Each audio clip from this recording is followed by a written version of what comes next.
സദ്ഗുരുവേ ശരണം. എല്ലാവർക്കും ലൈഫ് ഡിവൈൻ്റെ പുതിയ എപ്പിസോഡിലേക്ക് സ്വാഗതം. ഇപ്പോൾ മറ്റൊരു ചാനലിൽ ഒരാള് ഞങ്ങൾ പറയുന്ന കാര്യങ്ങളെക്കുറിച്ച്, പ്രത്യേകിച്ച് ശ്രീ പറയുന്ന കാര്യങ്ങൾക്ക് ഘടകവിരുദ്ധമായിട്ട് ചില കാര്യങ്ങൾ പറയുകയും ശ്രീക്കും ശ്രീമതിക്കും ഉള്ള മറുപടി എന്ന് പറഞ്ഞിട്ടൊരു പരമ്പര തന്നെ തുടങ്ങുകയും ചെയ്തിട്ടുണ്ട്. ഒരു ഇൻട്രൊഡക്ഷനൊക്കെ പുള്ളി ഇട്ടിരുന്നു. അപ്പൊ അതിന്റെ മറുപടിയായിട്ട് ശ്രീ കഴിഞ്ഞ വീഡിയോയിൽ വിശദമായിട്ട് പുള്ളി പറഞ്ഞ കാര്യങ്ങളെല്ലാം അതിന്റെ വിശദീകരണങ്ങളായിട്ടും എല്ലാം സംസാരിച്ചു. അപ്പൊ നമ്മൾ അതെല്ലാം അവിടെ നിർത്തുമായിരുന്നു. പക്ഷെ ഇപ്പൊ പെട്ടെന്ന് അടുത്തൊരു വീഡിയോയിൽ വീണ്ടും വളരെ വ്യക്തിപരമായ രീതിയിലൊക്കെ ഉള്ള കാര്യങ്ങൾ പറഞ്ഞുകൊണ്ട് അദ്ദേഹം വീണ്ടും ഇറക്കിയിട്ടുണ്ട്. അപ്പൊ ഞങ്ങൾ വിചാരിച്ചത് ഇനി ഇതിന്റെ പുറകെ പോണ്ട, ഇത് നമ്മളിവിടെ നിർത്തുന്നു എന്നാണ് വിചാരിച്ചത്. പക്ഷെ എൻ്റെ മോൻ ഗുരുകൽപ്പനുണ്ട്. അപ്പം അവൻ പറഞ്ഞു, അമ്മ ഇതിന് മറുപടി കൊടുത്തേ പറ്റൂ. കാരണം ഈ പുള്ളി പറയുന്ന കാര്യങ്ങൾ ഒരുപാട് പേരുടെ മനസ്സിൽ ഇതേപോലെയുള്ള കാര്യങ്ങൾ ഉണ്ടാവും. അപ്പൊ അവർക്ക് ഒരു വിശദീകരണം നമ്മൾ കൊടുക്കേണ്ട ആവശ്യമുണ്ടെന്ന് പറഞ്ഞ് മോൻ വന്ന് വളരെ നിർബന്ധിച്ച് ഇങ്ങനെ ശ്രീയോട് പറയണ്ടായി. അപ്പൊ അതുകൊണ്ടാണ് നമ്മളിപ്പോ ഈ ഒരു വീഡിയോ എടുക്കുന്നത്. അപ്പൊ അതില് പുള്ളി ആദ്യം പറഞ്ഞൊരു കാര്യം എന്ന് വെച്ചാല്, ശ്രീ വളരെ ഡീപ്പായിട്ട് ഒരു കാര്യത്തെക്കുറിച്ച് സംസാരിച്ചിരുന്നു. അതായത് നമ്മളിപ്പോൾ മറ്റുള്ളവരെ കുറ്റം പറയുമ്പോൾ ആ കുറ്റത്തിന്റെ ഒരു എലമെന്റ് നമ്മുടെ ഉള്ളിലുണ്ട്. അതുകൊണ്ട് നമ്മൾ ഈ കുറ്റം പറയുന്നതിന് മുമ്പ് വളരെ ശ്രദ്ധിച്ച് വളരെ സൂക്ഷിച്ച് വേണം നമ്മൾ മറ്റുള്ളവരെ കുറ്റം പറയാൻ എന്നുള്ള ഒരു കാര്യം ശ്രീ വളരെ വിശദമായിട്ട് അതിനെക്കുറിച്ച് സംസാരിച്ചിരുന്നു. അപ്പോൾ ആ ഒരു വിഷയം എടുത്തിട്ട് പുള്ളി പറയുന്നത്, പുള്ളിയുടെ രീതിയിൽ പുള്ളി അതിനെ അപഗ്രഥിച്ച് കുറച്ചിങ്ങനെ സംസാരിക്കുകയാണ്. അപ്പൊ പുള്ളി പറയുന്നത്, അങ്ങനെ പറഞ്ഞാൽ ഇപ്പൊ പോലീസിന് കേസൊന്നും എടുക്കാൻ പറ്റാതെ വരുമല്ലോ. ഇപ്പൊ അച്ഛനമ്മമാർക്ക് മക്കളെ തിരുത്താൻ പറ്റില്ല. അപ്പൊ ആരെയും തിരുത്താൻ പറ്റില്ല. ഇങ്ങനെ പറഞ്ഞാൽ കുറ്റം കാണുന്നവരിലും കുറ്റം ഉണ്ടെന്ന് പറഞ്ഞാൽ അത് എങ്ങനെ ശരിയാവും എന്ന് ചോദിച്ചുകൊണ്ട് പുള്ളി എന്തൊക്കെയോ പുള്ളിയുടെ ലോജിക്കിൽ കുറെ കാര്യങ്ങൾ പറയുന്നുണ്ട്. അപ്പം അതിനെക്കുറിച്ച് ആദ്യം ശ്രീ ഒന്ന് മറുപടി കൊടുത്താൽ കൊള്ളായിരുന്നു. ഇപ്പൊ ഇദ്ദേഹം വളരെ ഗഹനമായിട്ടുള്ള ആധ്യാത്മിക വിഷയങ്ങളും ഗുരുവാണികളും എല്ലാം എടുത്തിങ്ങനെ വിശദീകരിക്കുന്നത് കാണുമ്പോൾ ഞാൻ ഓർക്കുന്നത് എൻ്റെ നാട്ടിലുള്ള ഒരു വ്യക്തിയെക്കുറിച്ചാണ്. എൻ്റെ കുട്ടിക്കാലത്ത് ഞാൻ പരിചയപ്പെട്ടിട്ടുള്ള ഒരു വ്യക്തിയാണ് അദ്ദേഹം. എനിക്ക് തോന്നുന്നു വളരെ പ്രീ ഡിഗ്രിയോ ആ രീതിയിലുള്ള വിദ്യാഭ്യാസ യോഗ്യതയുള്ള ഒരു വ്യക്തിയാണ്. അപ്പോൾ അദ്ദേഹത്തിന് ഈ വളരെ നമ്മൾ കേട്ടിട്ടുള്ള, നമ്മൾ കണ്ടും കേട്ട് സ്കൂളിലൊക്കെ പഠിച്ചിട്ടുള്ള ഈ സയൻറ്റിഫിക് ആയിട്ടുള്ള ട്രൂത്ത്, അതായത് വലിയ ശാസ്ത്രജ്ഞന്മാർ പറയുന്ന തിയറികളെല്ലാം തെറ്റാണ്, അതിൻ്റെ ശരിയായ വശം പുള്ളിക്ക് അറിയാമെന്ന് പറഞ്ഞ് അദ്ദേഹം ഇങ്ങനെ വിശദീകരണം എഴുതി അമേരിക്കൻ പ്രസിഡന്റിനൊക്കെ അയച്ചു കൊടുക്കാറുണ്ടായിരുന്നു.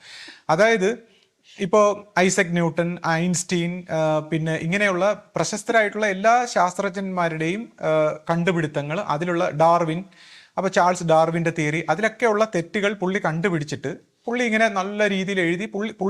പുള്ളി വിചാരിക്കുന്ന പുള്ളി വളരെ ബുദ്ധിമാനാണ്, പുള്ളിയുടെ വിശദീകരണങ്ങളെല്ലാം വളരെ ശരിയാണ്, മറ്റവർ തെറ്റാണ്. അപ്പോൾ മറ്റ് ആൾക്കാരുടെ ഡീപ്പായിട്ടുള്ള ആ ഇൻസൈറ്റിനെ കുറിച്ച് ചിന്തിക്കാനോ അതിനെക്കുറിച്ച് ഡീപ്പായിട്ട് പഠിക്കാനോ ഒന്നും പുള്ളിക്ക് കഴിഞ്ഞിട്ടില്ല. അപ്പോൾ പുള്ളിയുടെ രീതിയിൽ തലത്തിൽ നിന്നുകൊണ്ട് ചിന്തിച്ചിട്ട് ഇതെല്ലാം തെറ്റാണെന്ന് പറഞ്ഞ് എഴുതി ഇങ്ങനെ അയച്ചു കൊടുക്കുന്ന ഒരു സ്വഭാവമുണ്ട്. അപ്പോൾ ഉദാഹരണമായിട്ട് ഇപ്പം ന്യൂട്ടൻ്റെ every action there is an equal and opposite reaction എന്ന് പറയുന്ന സംഭവം തെറ്റാണ് പുള്ളി പറയുന്നത്. അതിൻ്റെ കാരണം എന്താണെന്ന് വെച്ചാൽ പുള്ളി പറയുന്നത്, ഇപ്പം നമ്മളൊരു പന്തെടുത്ത് ചെവരിലോട്ട് എറിഞ്ഞാൽ അത് തിരിച്ചു വരും, എന്നാൽ അപ്പോൾ ആ റിയാക്ഷൻ കൊണ്ട് തിരിച്ചു വരും. എന്നാൽ ഒരു പന്തെടുത്ത് നമ്മളൊരു ചെളി പറ്റിച്ച ചെവറിലെറിഞ്ഞാൽ അത് അവിടെ ഒട്ടിയിരിക്കും. അപ്പം ന്യൂട്ടൻ്റെ ലോ തെറ്റി, തിരിച്ചു വരുന്നില്ല. അപ്പം ന്യൂട്ടൻ്റെ തേർഡ് ലോ തെറ്റാണ്, അത് തിരിച്ചു വരുന്നില്ല എന്ന് പുള്ളി കണ്ടുപിടിച്ചു. അങ്ങനെ ഇതേപോലത്തെ പക്ഷെ പുള്ളിക്ക് അറിഞ്ഞുകൂടാ, ഈ ചെവരിൽ പറ്റിയിരിക്കുന്ന ചെളി ഈ റീകോയിൽ ഫോഴ്സിനെ അബ്സോർബ് ചെയ്യുന്നു എന്നുള്ള രീതിയിൽ ഡീപ്പായിട്ട് ചിന്തിക്കാൻ പുള്ളിക്ക് അറിഞ്ഞുകൂടാ. അപ്പോൾ പുള്ളി സർഫസിൽ നോക്കിയപ്പോൾ ഇങ്ങനെയാണ് പുള്ളിക്ക് തോന്നുന്നത്. അതുപോലെ എല്ലാ തിയറികളും വളരെ സർഫസ് ആയിട്ട് ചിന്തിക്കുമ്പോൾ അത് ഇങ്ങനെയാണെന്ന് തോന്നിയിട്ട് പുള്ളി അമേരിക്കൻ പ്രസിഡന്റിന് ലെറ്റർ അയച്ചിട്ട് പുള്ളിയെ ക്ഷണിക്കും എന്നും പറഞ്ഞ് കാത്തിരിക്കുകയാണ്. അപ്പോൾ പുള്ളിയെ സംബന്ധിച്ച് ഇനി ആരെന്ത് പറഞ്ഞു കൊടുത്താലും പുള്ളി ചിന്തിക്കുന്നതെന്ന് വെച്ചാൽ, ഞാൻ ഈ ചിന്തിക്കുന്നത് ശരിയല്ലേ എന്നാണ് പുള്ളി ചോദിക്കുന്നത്. അതുപോലെയാണ് ഇവിടെയും ഇദ്ദേഹം ഈ സംസാരിക്കുമ്പോൾ, ഗുരുക്കന്മാരുടെ കാര്യങ്ങളൊക്കെ എടുത്തു വെച്ച് സംസാരിക്കുമ്പോൾ ഉള്ള പ്രശ്നം എന്താണെന്ന് വെച്ചാൽ, ഈ ഒരു ഏറ്റവും വലിയ സയൻറ്റിസ്റ്റ് പോലും, അതായത് ഏറ്റവും അറിവുണ്ടെന്ന് നമ്മൾ കരുതുന്ന ഐൻസ്റ്റീനെയൊക്കെ പോലുള്ള സയൻറ്റിസ്റ്റുകൾ പോലും നമ്മൾ ചിന്തിച്ചു കഴിഞ്ഞാൽ അവർക്ക് 3 അവസ്ഥ മാക്സിമം, ഒരു മനുഷ്യൻ്റെ ഡെവലപ്മെൻറ്റ് 3 അവസ്ഥ വരെയാണ്. അപ്പോൾ ഈ ഒരു 10 അവസ്ഥയൊക്കെ കടന്ന ഒരു ആചാര്യൻ, ആധ്യാത്മിക ആചാര്യൻ സംസാരിച്ചിരിക്കുന്നത് എന്തർത്ഥത്തിലാണ്, എന്ത് ഉദ്ദേശത്തിലാണ്, എന്ത് ലക്ഷ്യത്തിലാണ്.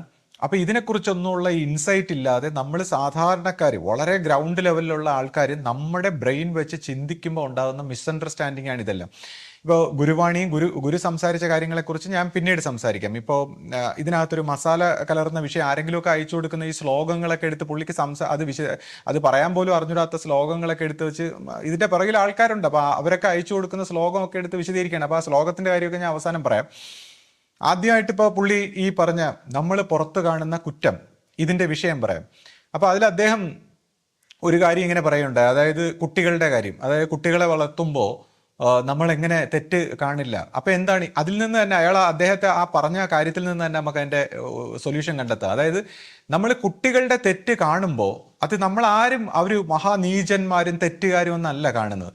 അത് നമ്മൾ സ്നേഹത്തോടെ അതൊരു അറിവില്ലായ്മയായിട്ടാണ് കാണുന്നത്. അപ്പോൾ അതിൻ്റെ അർത്ഥം നമ്മൾ സ്നേഹമുണ്ടെങ്കിൽ നമ്മൾ ഈ തെറ്റ് ചെയ്യുന്നവരെ കാണുമ്പോൾ അറിവില്ലായ്മയാണെന്ന് പറഞ്ഞിട്ടാണ് നമ്മൾ തിരുത്തി കൊടുക്കുന്നത്. അതല്ല ഒരു പക്ഷേ രക്ഷകർത്താക്കൾക്ക് ബോധമില്ലാതെ ഇതെല്ലാം തെറ്റാണെന്ന് പറഞ്ഞ് ഭയങ്കരമായി ശാസിക്കുകയും വഴക്ക് പറയുകയൊക്കെ ചെയ്യുന്ന കുട്ടികൾ സൈക്കോളജിക്കലി അവർ ഭയങ്കര റോങ് ആയി പോകും, അങ്ങനെയുള്ള കുട്ടികൾ. അപ്പൊ കുട്ടികൾ ചെയ്യുന്ന തെറ്റുകളെ വളരെ കാരുണ്യത്തോടെ സ്നേഹത്തോടെ അവർക്ക് അറിഞ്ഞുകൂടാ, അവർക്കത് തെറ്റാണെന്ന് അറിഞ്ഞുകൂടാ. അപ്പൊ അതിനെ സ്നേഹത്തോടെ കാരുണ്യത്തോടെ പറഞ്ഞ് പഠിപ്പിക്കുക എന്നുള്ളതാണ് രക്ഷകർത്താക്കളുടെ ധർമ്മം. അപ്പൊ ഇതുപോലെയാണ് നമ്മൾ ലോകത്തിൽ കാണുന്ന മറ്റ് വലിയ മുതിർന്ന ആൾക്കാരെന്ന് പറയുമ്പോഴും ആധ്യാത്മിക, ഇത് ഞാൻ വളരെ ഡീപ്പായിട്ടുള്ള ആധ്യാത്മിക തലത്തിലാണ് സംസാരിക്കുന്നത്. ഇദ്ദേഹത്തെ പോലുള്ള വ്യക്തികൾ വെറും ലോക്കലായ ഒരു സെറ്റപ്പിലാണ്. അപ്പോൾ ഡീപ്പായിട്ടുള്ള ഒരു തലത്തിൽ ഗുരുക്കന്മാർ, ആധ്യാത്മിക ഗുരുക്കന്മാർ ഈ മറ്റുള്ളവരുടെ കുറ്റങ്ങളെ കാണുന്നത് കൊച്ചു കുട്ടികളായിട്ടാണ്.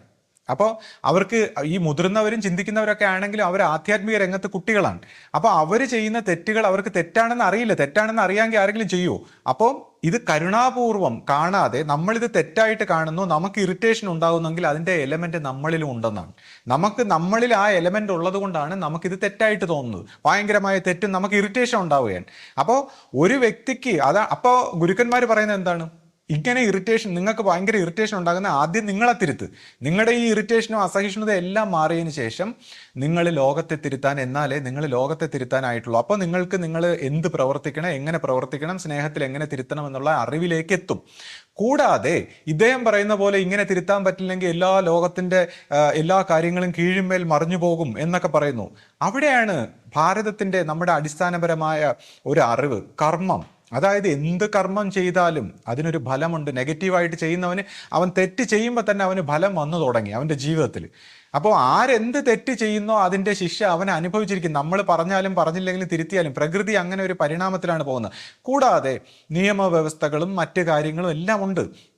അപ്പോൾ ഈ നിയമവ്യവസ്ഥയിലും നിയമപാലകരടുത്തും എല്ലാം ഈ കോടതികളും ഉയർന്ന ആൾക്കാരെല്ലാം ഈ കുറ്റവാളികളെയൊക്കെ വളരെ സ്നേഹത്തോടെ കരുണാപൂർവ്വം തന്നെയാണ് ഇടപെടാൻ പഠിപ്പിച്ചിട്ടുള്ളത്. പണ്ടായിരുന്നു ഈ പ്രാകൃതമായിട്ട് അവരെ, എന്നുവെച്ചാൽ അറിവില്ലാത്ത ജനങ്ങളാണ്, അവരിങ്ങനെ തെറ്റ് ചെയ്തു, അവരെ കൊണ്ടുപോയി ഇടിച്ചു കൊല്ലാനും ചീത്ത വിളിക്കാനും ഒന്നും പാടില്ല. അവരെ നല്ല രീതിയിൽ പരിണമിക്കാനുള്ള അവസരം കൊടുക്കണം, ഈ തെറ്റ് തിരുത്തി ജീവിക്കാനുള്ള അവസരം കൊടുക്കണം എന്നുള്ള അർത്ഥത്തിലാണ് ഈ ജയിലുകളും മറ്റുമൊക്കെ. ഇപ്പോൾ ഇന്ത്യ ഒരു ധാർമ്മിക മൂല്യമുള്ള രാജ്യമാണ്. ഇന്ത്യയെക്കാളും ധർമ്മം വികസിച്ചിട്ടില്ലാത്ത രാജ്യങ്ങൾ മനുഷ്യരുടെ അവയവങ്ങൾ കൈ കട്ട് ചെയ്യുന്നു, തല കട്ട് ചെയ്യുന്നു, ചെറിയ കുറ്റങ്ങൾക്ക് ലിംഗം കട്ട് ചെയ്യുന്നു എന്നൊക്കെ പറഞ്ഞ് നമ്മൾ കേട്ടിട്ടുണ്ട്. പക്ഷെ ഇന്ത്യയിൽ നമ്മൾ ഈ വളരെ റെയറായിട്ടാണ് വധശിക്ഷയൊക്കെ വളരെ റെയറായിട്ടാണ് നടപ്പാക്കുന്നത്. കൂടാതെ 1000 കുറ്റവാളികൾ രക്ഷപ്പെട്ടാലും ഒരു നിരപരാധി ശിക്ഷിക്കപ്പെടരുതെന്നുള്ള രീതിയിലാണ് ഇന്ത്യയുടെ ആ നീതിന്യായ വ്യവസ്ഥിതി. അതെന്തുകൊണ്ടെന്ന് വെച്ചാൽ ഈ തെറ്റ് ചെയ്യുന്നവൻ അതിൻ്റെ കർമ്മം അനുഭവിക്കുമെന്നുള്ള ഒരു കാഴ്ചപ്പാടാണ്. അപ്പോൾ ആരും തന്നെ തെറ്റിൽ നിന്ന് മോചിതരല്ല, ആരും ഈ പറയുന്ന പോലെ ഒന്നും നിന്നും രക്ഷപ്പെടുന്നില്ല. അപ്പോൾ തീർച്ചയായിട്ടും നമ്മൾ ഈ പറയുന്ന കുറ്റങ്ങളെ തിരുത്തണമെങ്കിൽ ആദ്യം ആ കുറ്റങ്ങളിൽ നിന്ന് നമ്മൾ മോചിതരായിരിക്കണം എന്നുള്ള, അല്ലെങ്കിൽ കുറ്റങ്ങളെ വിമർശിക്കണമെങ്കിൽ ഇതിൽ നിന്ന് നമ്മൾ മോചിതരായിരിക്കണം. മോചിതരാകാത്ത വ്യക്തി, അവിടെയാണ് ജീസസ് ക്രൈസ്റ്റ് പറഞ്ഞ ഒരു സ്ത്രീയെ കല്ലെറിയുമ്പോൾ തെറ്റ് ചെയ്യാത്തവരുണ്ടെങ്കിൽ കല്ലെറിയൂ എന്ന് പറഞ്ഞത്. അപ്പോൾ നമ്മൾ ഈ തെറ്റിൽ നിന്ന് മോചിതരായതിനു ശേഷമേ നമുക്ക് ഈ പറയുന്ന മറ്റുള്ളവരെ കുറ്റം പറയാനുള്ള യോഗ്യതയുള്ളൂ. അപ്പോൾ അവിടെ കുറ്റം പറയുകയല്ല, അതിനെ തിരുത്താനുള്ള നടപടി എന്താണെന്നും കൂടി അയാൾക്ക് അറിയാമായിരിക്കും. അപ്പോൾ ആ അർത്ഥത്തിൽ വളരെ ഡീപ്പായിട്ടുള്ളൊരു അർത്ഥത്തിലാണ് ഇങ്ങനെ സംസാരിച്ചത്. പിന്നെ അദ്ദേഹം ഒരു പരിഹാസം അതിൻ്റെ ഇടയിൽ, സ്വന്തം കുട്ടികളില്ലാത്തത് കൊണ്ട്. അപ്പോൾ അദ്ദേഹത്തിന്റെ ആ ക്രൂരമായ മനസ്ഥിതി നമ്മൾ ആലോചിക്കണം. കഴിഞ്ഞ ദിവസം വയസ്സിന്റെ കാര്യം പറഞ്ഞ് ഒരു സ്ത്രീയെ വിഷമിപ്പിക്കാൻ നോക്കി, ഇന്നിപ്പോൾ കുട്ടികളുടെ കാര്യം പറഞ്ഞുകൊണ്ട് ഒരു പുരുഷനെ വിഷമിപ്പിക്കാൻ നോക്കുന്നു. അപ്പോൾ ഇതെല്ലാം വളരെ ക്രൂര വിനോദങ്ങളാണ്. സൈക്കോളജിക്കലി നമ്മളെ വിഷമിപ്പിക്കാൻ വേണ്ടി ക്രൂരമായ കലാവിരുതുകൾ നടത്തുകയാണ്. അപ്പോൾ ഇവിടെ മനസ്സിലാക്കിയിട്ട്, ഇപ്പോൾ അദ്ദേഹം വളരെ അഭിമാനത്തോടെ സ്വന്തം കുട്ടികൾ എന്നൊക്കെ പറയുന്നു. ആർക്കാണ് ഇവിടെ സ്വന്തം കുട്ടിയെന്ന് ആരെങ്കിലും പറഞ്ഞു വെച്ചിട്ട് ജനിപ്പിക്കുന്നതാണോ? അല്ലെങ്കിൽ ഈ പറയുന്ന കുട്ടികളുടെ ആത്മാവിനെയോ അല്ലെങ്കിൽ ശരീരത്തെയോ ആർക്കെങ്കിലും സ്വയം സൃഷ്ടിക്കാൻ പറ്റുമോ? അപ്പോൾ ഇത് പ്രകൃതിയുടെ ഒരു നാച്ചുറൽ പ്രോസസ്സാണ്. അപ്പോൾ ഓരോ ജീവനുകളും അതിന് ജനിക്കാനുള്ള ഒരു ഗ്രഹം തിരഞ്ഞെടുത്തുകൊണ്ട് ആ വീട്ടിലേക്ക് ഓരോ ജീവനുകളാണ് വന്ന് ജനിക്കുന്നത്, അല്ല കുട്ടികളെ നമ്മൾ കൊണ്ടുവരുന്നതല്ല. അപ്പോൾ ആത്മാവിന് ഈ പറയുന്ന ഇൻസൈറ്റ് ഉണ്ട് എവിടെ ആര് ജനിക്കണം എന്നുള്ള അർത്ഥത്തിൽ. അപ്പോൾ നാച്ചുറലി എൻ്റെ വീട്ടിൽ വന്ന് എന്നോടൊപ്പം ജീവിക്കുന്ന കുട്ടികൾ എൻ്റെ കുട്ടികൾ തന്നെയാണ്. അപ്പോൾ എന്നെ സംബന്ധിച്ച് എനിക്ക് 3 കുട്ടികളുണ്ട്. അപ്പൊ ഈ 3 കുട്ടികളിലും അവര് എനിക്ക് തരുന്ന സ്നേഹ ബഹുമാനങ്ങൾ, ആദരവുകൾ, ഇത് ഞാൻ നോക്കുമ്പോൾ ഈ കാലഘട്ടത്തിൽ ഇപ്പോഴത്തെ പുതിയ തലമുറയിലുള്ള ചെറുപ്പക്കാർ, വളരെ ടീനേജ് എല്ലാം കഴിഞ്ഞിട്ടുള്ള മറ്റു കുട്ടികൾ അവരുടെ രക്ഷകർത്താക്കളോട് കാണിക്കുന്നത് വെച്ച് നോക്കുമ്പോൾ ഞാൻ വിചാരിക്കും എനിക്ക് ഇത്രയും സ്നേഹാദരവുകൾ ലഭിക്കുന്നു, ഞാൻ വളരെ ബ്ലെസ്ഡ് ആണ്. അപ്പോൾ ഞാൻ ഇതിനെ എൻ്റെ സ്വന്തം കുട്ടികളായിട്ട് തന്നെ കരുതി വളർത്തുന്നു, അതിൽ അഭിമാനിക്കുന്നു. കൂടാതെ പണ്ട് കാലത്ത് നമ്മൾ ഭാരതത്തിൻ്റെ ഒരു ധർമ്മം എടുത്തു നോക്കിക്കഴിഞ്ഞാൽ ആരാണോ കുട്ടിയെ വളർത്തുന്നത് അവനാണ് ആ കുട്ടിയുടെ അവകാശി. കാര്യം എന്താണെന്ന് വെച്ചാൽ ആത്മബന്ധത്തിനാണ് വില. അല്ലാതെ ഈ പറയുന്നതിനൊക്കെ നമ്മുടെ ശരീരം കൊണ്ടുള്ള ബന്ധം ആനിമലിസ്റ്റിക്കാണ്. ശരീരം കൊണ്ടുള്ള ബന്ധം കൊണ്ടല്ല നമ്മൾ വലിയ ഡീപ്പായിട്ടുള്ള തലങ്ങളിൽ പരിണമിക്കേണ്ടത്. അപ്പോൾ ആത്മബന്ധം, എന്നോടൊപ്പമുള്ള ആത്മബന്ധത്താലാണ് എന്നോടൊപ്പം ഉള്ള ബന്ധുക്കളെല്ലാം ഉണ്ടായിരിക്കുന്നത്. അവർ തീർച്ചയായിട്ടും എൻ്റെ കുട്ടികളോ നമ്മൾ സഹോദരങ്ങളോ പരിചയക്കാരോ ഏതെങ്കിലും രീതിയിൽ ആത്മബന്ധമുള്ളത് കൊണ്ടാണ് ഓരോരുത്തരും വന്ന് ജനിക്കുന്നത്. അല്ല ശരീരത്തിൻ്റെ ബന്ധം വെച്ച് ആനിമലിസ്റ്റിക് ആയിട്ടുള്ള തലത്തിലല്ല ഇതിനെയൊന്നും വിലയിരുത്തേണ്ടത്. അതുകൊണ്ടാണ് നമ്മൾ ഭാരതത്തിൽ ഇപ്പം ശ്രദ്ധിച്ചു കഴിഞ്ഞാൽ ജനക മഹാരാജാവിൻ്റെ പുത്രി, അത് വളർത്തുപുത്രിയാണ് സീത. പാണ്ഡുപുത്രർ എന്നറിയപ്പെടുന്നു. അദ്ദേഹത്തിന്റെ പുത്രന്മാരല്ല. ഇപ്പൊ ശ്രീകൃഷ്ണന്റെ അച്ഛൻ നന്ദഗോപർ അല്ലെങ്കിൽ യശോദ അദ്ദേഹത്തിന്റെ വളർത്ത് അച്ഛന്മാരാണ്. പക്ഷെ അവരെ അതേ സ്ഥാനം തന്നെ കൽപ്പിച്ചിരിക്കുന്നു. എന്തുകൊണ്ടാണ്? ആത്മബന്ധം, ആ മാതാപിതാക്കൾക്ക് അത്രയും പ്രാധാന്യമുണ്ട് വളർത്തുന്ന. അപ്പോൾ എന്നെ സംബന്ധിച്ച് ഞാൻ വളരെ ബ്ലെസ്ഡ് ആണ്. എൻ്റെ കുട്ടികൾ എന്നെ ആ രീതിയിൽ വളരെ സ്നേഹവും ബഹുമാനത്തോടെയും കാണുന്നു. ഞാൻ അതേ സ്നേഹ ബഹുമാനത്തോടെ ആദരവോടെ അവരെയും കാണുന്നു. അതുകൊണ്ട് ഈ രീതിയിൽ ഉള്ള ഒരു പരിഹാസങ്ങളൊക്കെ ചെയ്യുന്നതിലൂടെ അദ്ദേഹം സ്വയം പരിഹാസ്യമാവുകയാണ് ചെയ്യുന്നത്. പിന്നെ അടുത്തൊരു വിഷയം പുള്ളി പറഞ്ഞത് സ്വാതന്ത്ര്യത്തിനെ കുറിച്ച്, ഫ്രീഡത്തിനെ കുറിച്ച് പറഞ്ഞ കാര്യമാണ്. അതായത് ആധ്യാത്മികത എന്ന് പറഞ്ഞ് എന്തും കാണിക്കാനുള്ള ഒരു ലൈസൻസ് ആണ് ഫ്രീഡം എന്നുള്ള രീതിയിലാണ് ശ്രീ പറഞ്ഞതെന്നാണ് പുള്ളി വ്യാഖ്യാനിച്ചിരിക്കുന്നത്. അപ്പോൾ അത് എന്താണ് ശ്രീ യഥാർത്ഥത്തിൽ സ്വാതന്ത്ര്യം അല്ലെങ്കിൽ ഫ്രീഡം എന്ന് പറയുന്നതിനെ കുറിച്ച് ശ്രീ പറഞ്ഞ കാര്യം എന്താണ്? ഇവിടെയാണ് ഞാൻ പറഞ്ഞില്ല, ഈ ഫ്രീഡം, സ്വാതന്ത്ര്യം എന്ന വാക്കിന് ആധ്യാത്മികതയിൽ എന്താണ് അർത്ഥമെന്ന് അറിയാതെയാണ് അദ്ദേഹം സംസാരിച്ചത്. ഞാൻ നേരത്തെ പറഞ്ഞില്ലേ, ഞാൻ ആ നാട്ടിൻ പുറത്തുള്ള ഒരു വ്യക്തി സംസാരിച്ചതുപോലെയാണ് അദ്ദേഹം എല്ലാ കാര്യങ്ങളും വിശദീകരിക്കുന്നത്. അപ്പൊ ഈ ഒരു കാര്യത്തിൽ നിന്ന് തന്നെ ഈ കാണുന്നവർ, അദ്ദേഹം ഇത് മനസ്സിലാക്കില്ല, പക്ഷെ കാണുന്നവർ ഇനി മനസ്സിലാക്കിക്കൊള്ളണം. ഈ രീതിയിലാണ് അദ്ദേഹം എല്ലാ കാര്യങ്ങളെയും തൻ്റെ ബുദ്ധിയിൽ, അദ്ദേഹത്തിന് ഈ വിഷയങ്ങളൊന്നും വായിച്ചിട്ടില്ല. കാര്യം സ്വാതന്ത്ര്യം എന്ന വാക്കിന് ആത്മീയതയിൽ എന്താണ് അർത്ഥം, അല്ലെങ്കിൽ ഫ്രീഡം, ഈ സ്വാതന്ത്ര്യം എന്ന വാക്കിന് ആത്മീയതയിൽ മുക്തി എന്നാണ് അർത്ഥം, അല്ലെങ്കിൽ മോക്ഷം എന്നാണ് അർത്ഥം. അപ്പോൾ ഈ വിഷയത്തെ മനസ്സിലാക്കാതെ അദ്ദേഹത്തിൻ്റെ ഈ സ്വാതന്ത്ര്യം എന്തിൽ നിന്ന് എവിടേക്ക് എന്നുള്ളതാണ്. അതായത് ഇതിനെക്കുറിച്ച് പറയുമ്പോൾ മനുഷ്യൻ കർമ്മബന്ധങ്ങളാൽ, കർമ്മഗതിയാൽ ബന്ധിതനാണ്. അപ്പോൾ ആ കർമ്മഗതിയിൽ നിന്നുള്ള മോചനത്തെയാണ് ഫ്രീഡം എന്നുകൊണ്ട് ഉദ്ദേശിക്കുന്നത്. അപ്പോൾ ഓരോ മനുഷ്യരും ഇന്ന് നമ്മൾ വിചാരിക്കുന്നു ജീവിക്കുമ്പോൾ എല്ലാം സ്വാതന്ത്ര്യത്തിൽ, ഫ്രീഡത്തിൽ. ഇപ്പോൾ അദ്ദേഹം തന്നെ ഈ പ്രവൃത്തി ചെയ്യുന്നത് അദ്ദേഹം സ്വാതന്ത്ര്യത്തോടെ സ്വന്തം ഇച്ഛയാൽ ചെയ്യുന്നു എന്നാണ് അദ്ദേഹം വിചാരിക്കുന്നത്. തെറ്റി അല്ല, ഇതൊരു കർമ്മഗതിയാണ്. എന്തുകൊണ്ടാണ് അദ്ദേഹം ഇങ്ങനെ ഒരു കർമ്മഗതി, അതായത് ഇങ്ങനെ ഇപ്പം നമ്മൾ വിചാരിക്കും നമ്മളിപ്പോൾ ഇറങ്ങി നടന്നതാ വെളിയിലോട്ട് പോകുമ്പോൾ അല്ലെങ്കിൽ ഒരു അപകടം വന്നു അല്ലെങ്കിൽ ഒരു വിഷയം വന്നു, ഇത് നമ്മൾ തീരുമാനിച്ച അല്ല, ഈ ചിന്ത നമ്മളിലേക്ക് വന്നതാണ്, നമ്മളെ പുറത്ത് കൊണ്ടുപോയി ആ ആക്സിഡന്റ് ഉണ്ടാക്കുന്നതാണ്. അതാണ് കർമ്മഗതി. അപ്പോൾ ഈ രീതിയിൽ മനുഷ്യന്റെ ചിന്തകളിൽ അബോധാവസ്ഥയിലുള്ളത് കൊണ്ട് മനുഷ്യൻ അറിയുന്നില്ല, അവൻ കർമ്മഗതിയിൽ ബന്ധിതനാണ്. അവൻ്റെ ഓരോ ചിന്തയും അവൻ്റെ അൺകോൺഷ്യസ് തലത്തിൽ നിന്ന് ഇങ്ങനെ വരുന്നതാണ്. അവൻ ഒരു സ്വാതന്ത്ര്യം ഇല്ല എന്ന് അവന് ബോധമില്ല. അപ്പോൾ മനുഷ്യൻ ഒരു റോബോട്ടിനെ പോലെയാണെന്നുള്ളത് ബോധമില്ല. ഇപ്പോൾ അദ്ദേഹം എന്തുകൊണ്ട് ഇങ്ങനെ ഒരു കർമ്മം ചെയ്യാൻ പ്രേരിതനായി? അദ്ദേഹത്തിന്റെ കർമ്മഗതിയാണ്. ഇങ്ങനെ ഒരു തെറ്റായ കർമ്മം ചെയ്യാൻ പ്രേരിതനായത് അദ്ദേഹത്തിന്റെ ഒരു കർമ്മഗതിയാണ്. എന്തുകൊണ്ടാണ്? പാസ്റ്റ് ആയിട്ടുള്ള ഒരു തെറ്റായ കർമ്മത്തിന്റെ ഫലമായി അദ്ദേഹത്തിന്റെ ഉള്ളിൽ ചിന്ത വരികയാണ് ഇങ്ങനെയുള്ള. അപ്പൊ എങ്ങനെയാണ് ഈ ഇത്തരത്തിലുള്ള ചിന്ത വരുന്നത്? നമ്മുടെ ഓരോ പുണ്യമോ പാപമോ ദോഷമോ അനുസരിച്ച് ഈ അന്തരീക്ഷത്തിന് ഓരോ തലങ്ങളുണ്ട്. അപ്പൊ ഈ ഓരോ തലങ്ങളിൽ നിന്നും ഓരോ തരത്തിലുള്ള ചിന്തകൾ ഇങ്ങനെ വരും. അതായത് നല്ല നല്ല സത്ചിന്തകൾ വരണമെങ്കിൽ നമ്മുടെ കോൺഷ്യസ്നെസ് സത്ചിന്തകൾക്ക് യോജിച്ച രീതിയിൽ നമ്മൾ പുണ്യം ആർജിച്ച് ഉയർന്നിരിക്കണം, ബോധം. അപ്പോൾ ആ സത് മേഖലയിൽ നിന്നുള്ള ചിന്ത വരുമ്പോൾ നമുക്ക് നല്ല നല്ല കാര്യങ്ങൾ ചിന്തിക്കാനും പ്രവർത്തിക്കാനും ഒക്കെ തോന്നും. അതുപോലെ തെറ്റായ കാര്യങ്ങൾ ചിന്തിക്കാൻ തക്കവണ്ണം ഇതിനെ നെഗറ്റീവ് ശക്തികളെന്നും പറയും. അപ്പൊ നെഗറ്റീവ് ശക്തികളുടെ ഈ അന്തരീക്ഷത്തിൽ, ഈ പ്രപഞ്ചത്തിന് ഒരു നെഗറ്റീവ് ശക്തിയുടെ ഒരു എഫക്റ്റ് ഉണ്ടെന്ന് ഗുരുക്കന്മാർ പറഞ്ഞിട്ടുണ്ട്. അപ്പൊ ആ നെഗറ്റീവ് ശക്തികളുടെ എഫക്റ്റിന്റെ ഫലമായിട്ട് ഇങ്ങനെയുള്ള ചിന്തകളെല്ലാം വന്ന് സാത്വികമായ ശരിയായിട്ടുള്ള ഗുരുമാർഗങ്ങളെല്ലാം തടസ്സപ്പെടുത്തി ഈ രീതിയിൽ ചിന്തിക്കാനും പ്രവർത്തിക്കാനും അദ്ദേഹത്തെ പ്രേരിപ്പിക്കുകയാണ്. കാര്യം അദ്ദേഹത്തിന്റെ ചിന്തകൾ കൊണ്ട്, അദ്ദേഹത്തിന്റെ മനസ്സിൽ ഇങ്ങനെ വന്നു കയറുന്ന, കാട് കയറുന്ന ചിന്തകളെയാണ് ഇങ്ങനെ പറഞ്ഞുകൊണ്ടിരിക്കുന്നത്. റിയൽ ആയിട്ടുള്ള ഒരു അണ്ടർസ്റ്റാൻഡിങ്, റിയൽ ആയിട്ടുള്ള ഒരു ഇൻസൈറ്റ് അദ്ദേഹത്തിന്റെ ഭാഷയിലില്ല.